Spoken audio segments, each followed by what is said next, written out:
দিল্লীত কলপাত কিনিবলৈ লৈ গম পালোঁ 5 খিলাত 62 টকা, গতিকে 2 খিলাকে কিনিলোঁ।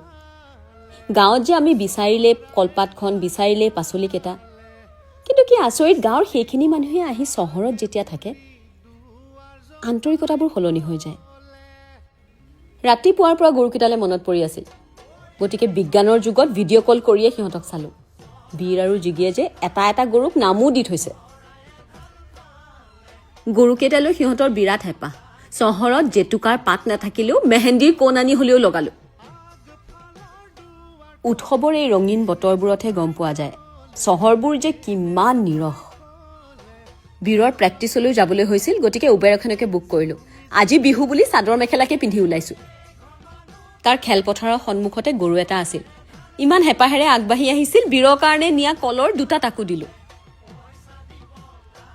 আমাৰ ঘৰৰ কেইটাক বা আজি কি কি খোৱালে। ইয়াত যে বিহুৰ কোনো উমঘামেই নাই। আজি অনুভৱ কৰিছোঁ যে কামৰ তাৰণাত ঘৰলৈ যাব নোৱাৰাসকলৰ অন্তৰখন চাগে কিমান হাহাকাৰ কৰে। ময়ো সেয়েহে এওঁলোকৰ লগতে বিহু পাতোঁ বুলি পিঠা অলপ বান্ধি আনিছিলোঁ। তেওঁলোকে যে খাই ইমান ভাল পাইছে। বীৰে মনটো দুখ কৰি থকা দেখি তেওঁলোকে বুজালে, বোলে এনেকুৱা বিহু বহুত আহিব, ভালকৈ খেলত মন দিয়া। কিন্তু আমাৰ অসমীয়া মনবোৰেনো ক'ত মানে। ঘৰলৈ আহি বছৰৰ প্ৰথমটো বিচনীৰ বা ল'লোঁ।